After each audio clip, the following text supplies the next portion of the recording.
these packages, they just have a little tab here.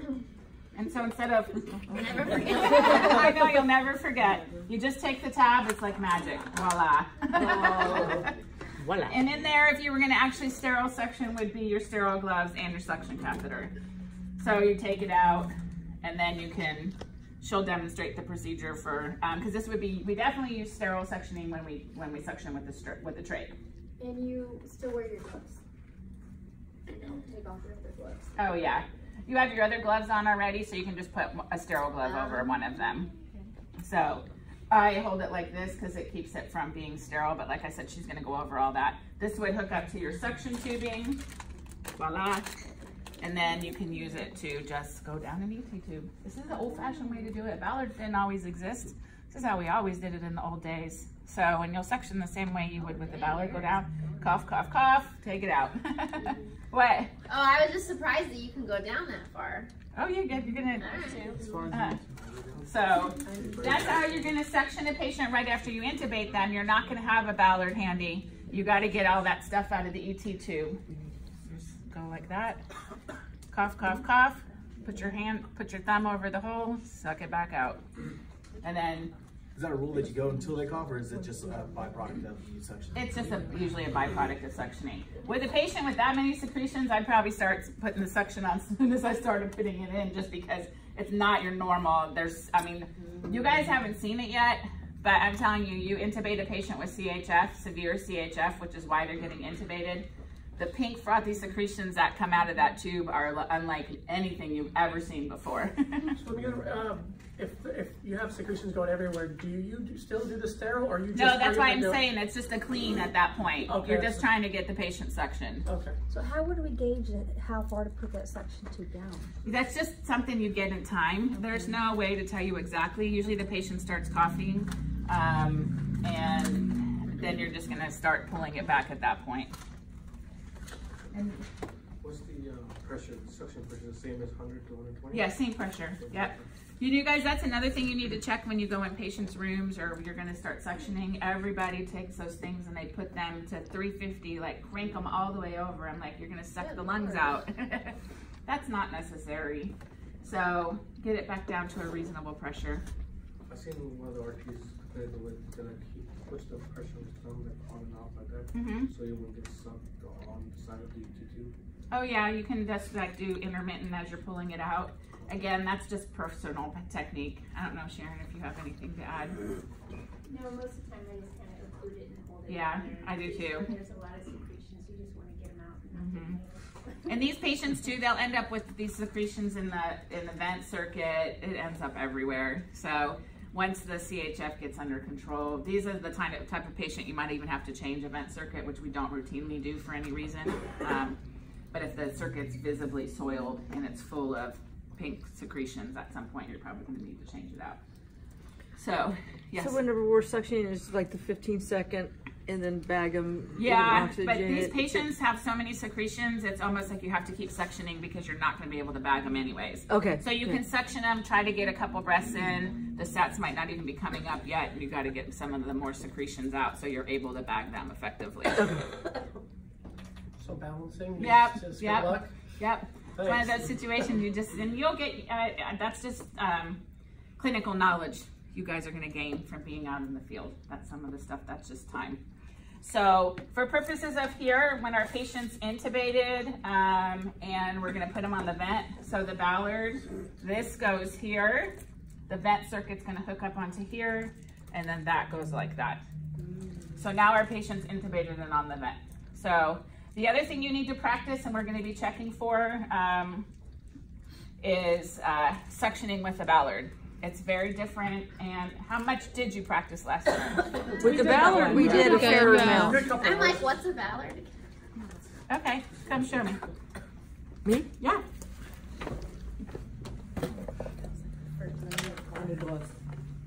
What size? Medium, please. Watch it be like, nope, and then we'll be like, oh, well, forget what we learned last time. No. That never happened.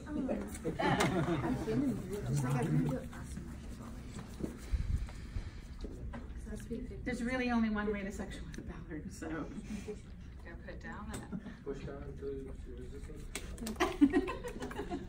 There's a little bit more to it than that. Oh yeah.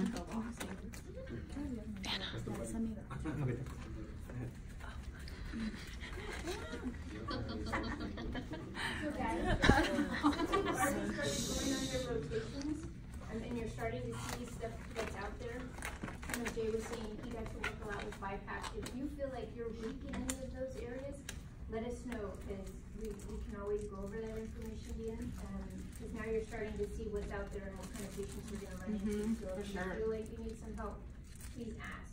And I'm more than happy to help if you have questions or want to brush up on something. Or if you see you already know you're going to be suctioning a lot, you've already suctioned, or whatever you're experiencing, then yes, let us know so that we can go over it with you.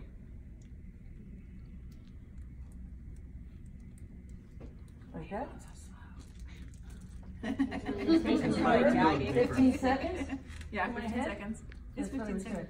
Okay, let me see it again. Okay. You just go until you feel resistance? I don't remember. That's Yeah. what I did.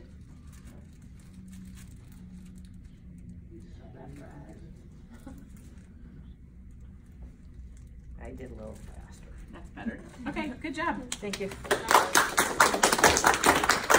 I see a lot of people do this, and like all of this is bunching up here, and that you can't have. You had a little bit of that, but what's important, and this is the technique of suctioning with the Ballard. Number one, you want to kind of hold the tube. Otherwise, we're doing this with our patient. Okay. That's not comfortable at all in any way, shape, or form.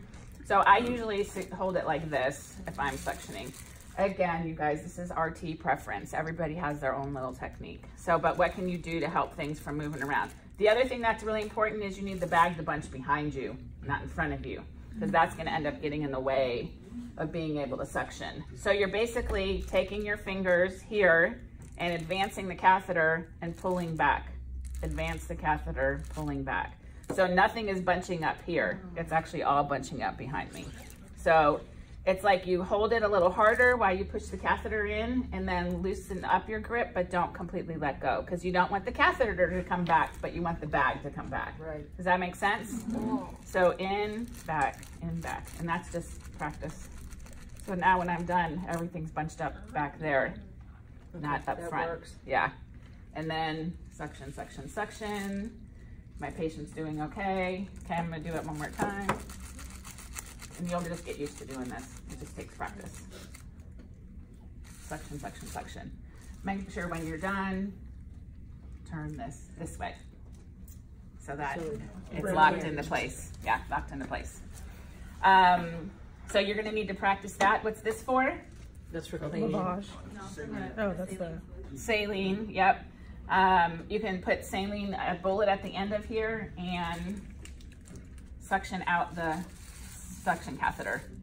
So you just literally squirt and suction at the same time. And then that way all of the saline goes into the suction catheter. Because you're gonna get gunk in here, and if you don't keep it cleaned out, it's gonna get disgusting. We don't wanna have to change these every day. The less you do to open your circuit, the better. If you need to lavage your patient, if I need to, okay, so here's where a difference comes in, and we'll talk about this more tomorrow too, but when we troubleshoot airway problems, here's where a difference comes in between the boards and real life. Lavaging and bagging your patient. Patient has a mucus plug, or they have really thick secretions, and you're not able to get them out effectively. We're gonna bag and lavage our patient, which means we're gonna throw saline down the tube, and we're gonna bag it in, and then we're gonna suction, and it's gonna loosen up the secretions. You will never do that on your boards, ever. Never pick lavage the patient, okay? It's just how it is for right now. It might change in the future, but as of today's test, it's still, you can't ever do it. Do you do it clinically? Yes, you do.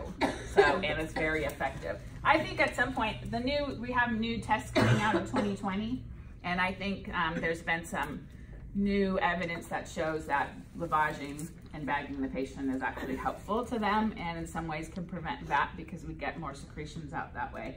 But as of right now, on your board, you'll never ever lavage the patient. So we could take saline, those pink bullets, but you also can get syringes. They have 10 cc syringes full of saline on them, You just take it and you shoot it down there, and you won't have that on there anymore. Bag it in with all that saline. Don't worry, you're not going to drown your patient. It's just saline that's going to be reabsorbed into the lungs. It's not a big deal. People are like, what's going to happen with all that water? It's not a big deal. It's either that or the patient's going to die if they have a big old mucus plug. So the idea is shoot the saline down, bag it, loosen it up, and then you put the ballard back on and suction again. This little piece, what does this like to do? Come off the ET tube and stick to the ambu bag, right? So you always have to know, I just make it a habit. When I'm taking an ambu bag off, I know that it likes the ambu bag better than the ET tube, and I know that. So I always make a point to hold it here and then take my ambu bag off. Because if you don't have that, guess what? You can't attach your ballard. Because then you're gonna be going like, So make sure that your ET tube always has the 15mm connector on it. Don't lose track of it, because then if you do, you have a tube that's now worthless. You need that to hook to your circuit, okay? And I promise you, it's gonna stick on the ambu bag. I don't know why, it's just the way it is. Okay, so let's talk about extubating our patient. Well, actually, one thing first. Cuff pressure. So we put our patient on the vent. We now need to make sure that we have proper cuff pressure. So there's a couple different ways to do this. One is, and they went over this in your presentations, the MLT, which is the minimal leak technique.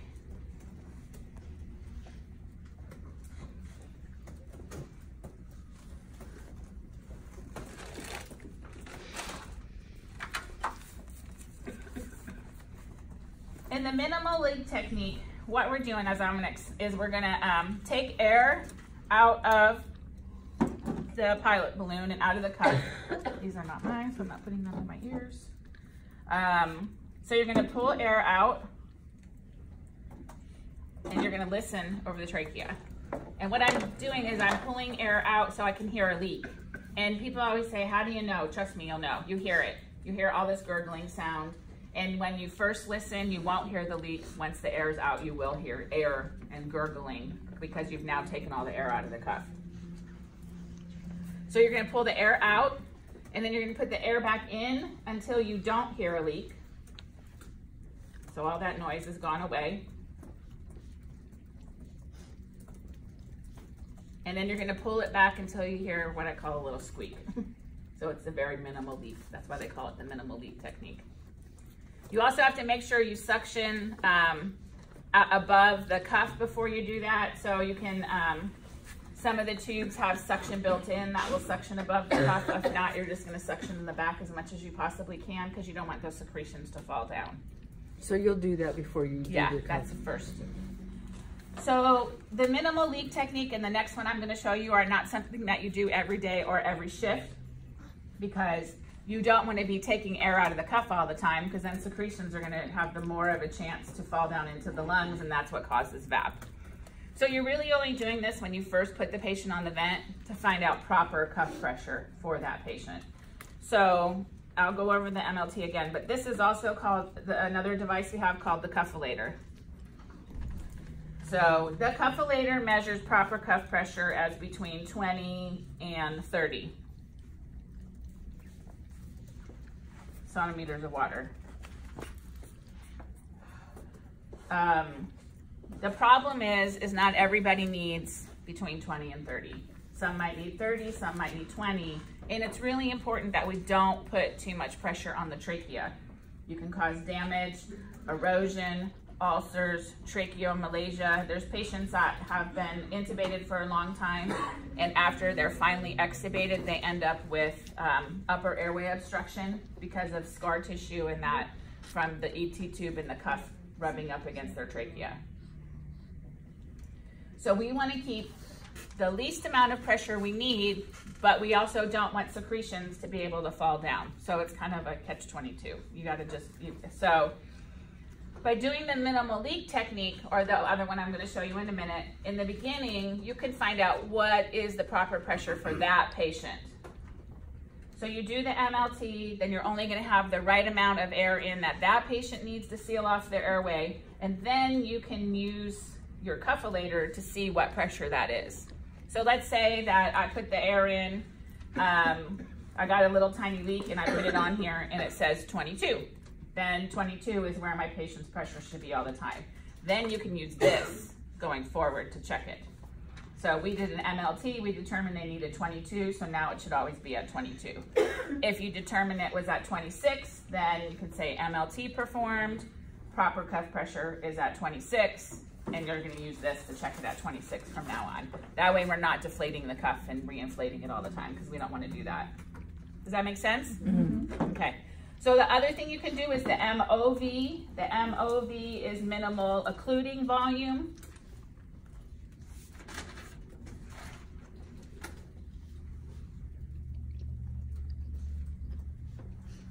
What you're doing for that one is almost the exact same thing. You're gonna take the air out, you're gonna put it back in until you don't hear a leak, and you're gonna stop. So you don't do that last little MLT. Can you say that again, please? Mm-hmm. The MOV, you're gonna pull air out, you're gonna hear the leak, and you're gonna push it back in until it stops. And then you just stop. And then you'd measure the cuff pressure at that point.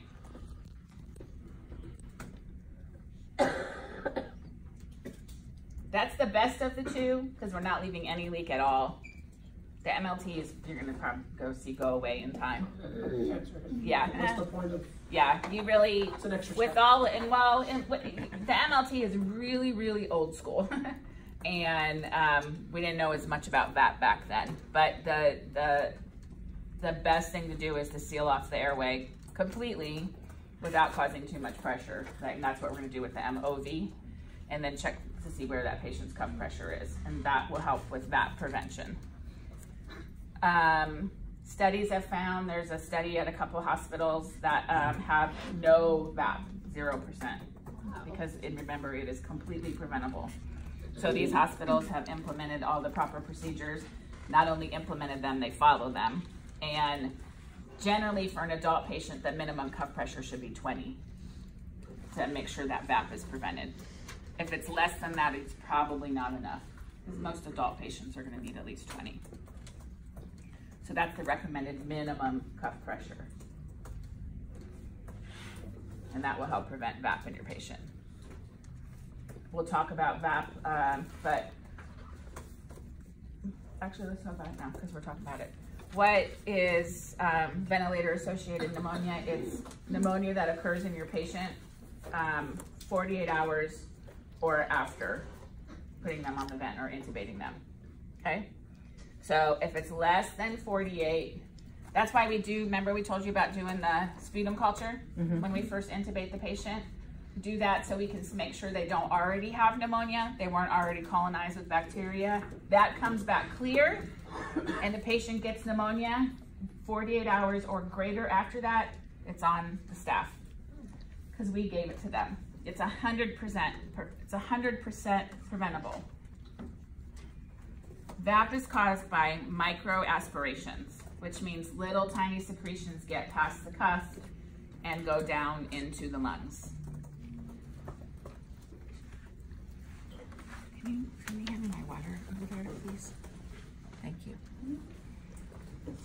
The oral cavity, grossest place in the body. It's disgusting. Lots of bacteria likes to hang out there.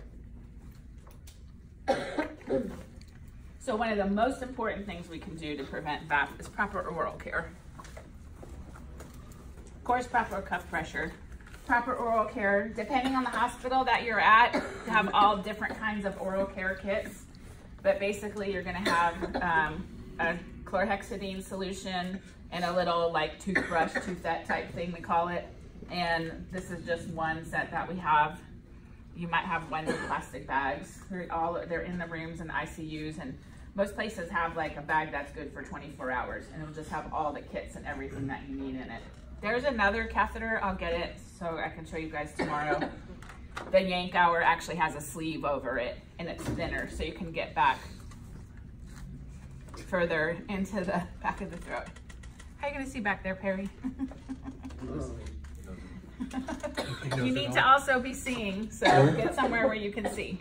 Thank you. So oral care is one of the #1 things. So if we can keep the oral cavity clean, then you just stepped in front of him.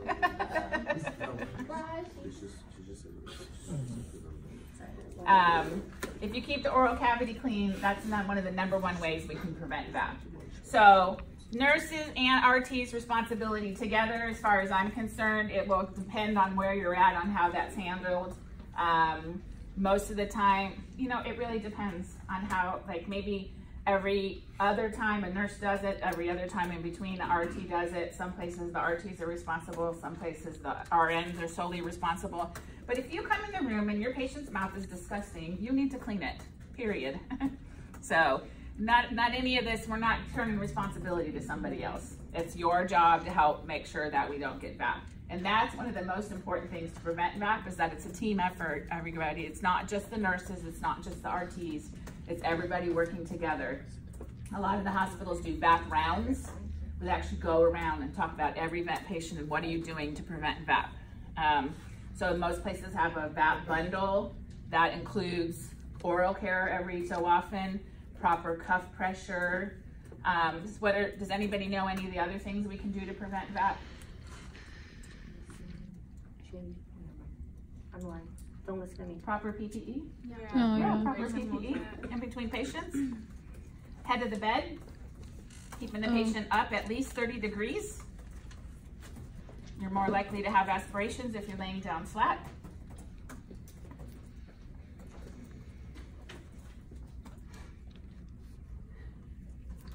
Don't change the vent circuit unless it's visibly soiled.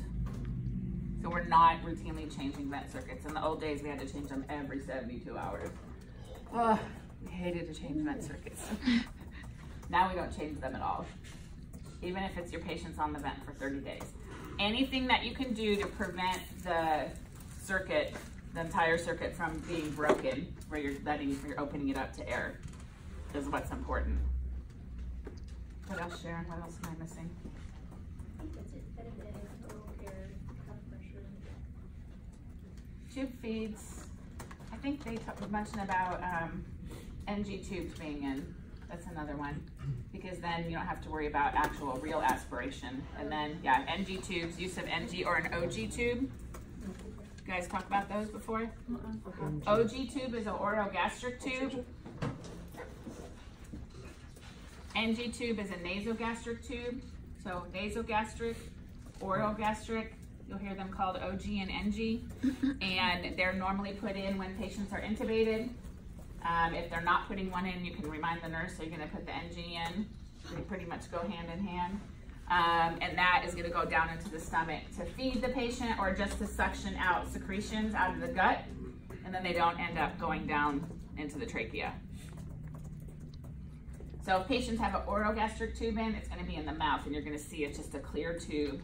That's a little bit, it's a little bit bigger than a suction catheter size. And it's just this tube that's gonna be hanging out. A lot of times it's actually taped to the ET tube to help keep it in place. And you might actually take it out when you extubate a patient. Because then the only reason it was in is because they were intubated, so you can ask the nurse, do you want me to take out the OG at the same time? And you'll pull it out, it comes out past the ET tube, and it's this long, slimy. And Taking an OG out is, I think, grosser than an ET. Yeah, I do too. But you have to be careful if you have to keep it in. So a lot of times it just comes out at the same time. So once the ET tube's out, you'll keep pulling the OG out and then wrap it up all together. So having those in place as well is gonna help prevent VAP. So those are the main things. So 100% preventable, team effort, you work together to prevent it. If your patient gets VAP, the hospital is not getting paid for the care for it, and it's a big deal. It's along with those COPD readmissions, pressure ulcers that we talked about patients getting. That's all stuff that's preventable, and if the patients get it, it's because we're not providing proper care. Once your patient gets VAP, the mortality goes up, very high. 50%. So, yeah, pneumonia is nasty. Anybody in here ever had it? Yeah, it's not a fun thing to have. My son had pneumonia twice when he was 9 years old. Oh. Once when he was 9 and once when he was 10. And I was like, holy cow, like how could you be so sick? It took him over a month to get over it. Once he did get even the antibiotics and everything, it took him another month before he could even like do physical activity at school and everything. He had an inhaler. So if you think about what that does to a little kid, think about people that are already sick and debilitated on the vent. You're increasing their chances of mortality. So what else can we do to not prevent VAP is not intubate our patient in the first place. So it's BiPAP whenever possible. Don't want to forget that one.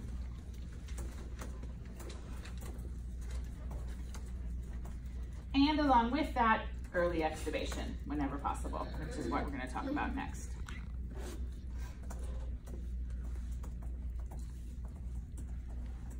And when we talk about weaning and extubation later on in the term, we'll talk about the protocols that have been developed and the things that are in place to help make sure we get our patients off the vent as quick as we can, of course safely, but in the old days, we have kept our patients ventilated longer than we needed to. So now our goal is to early extubate as quick as we can, but as safely as we can. So, okay,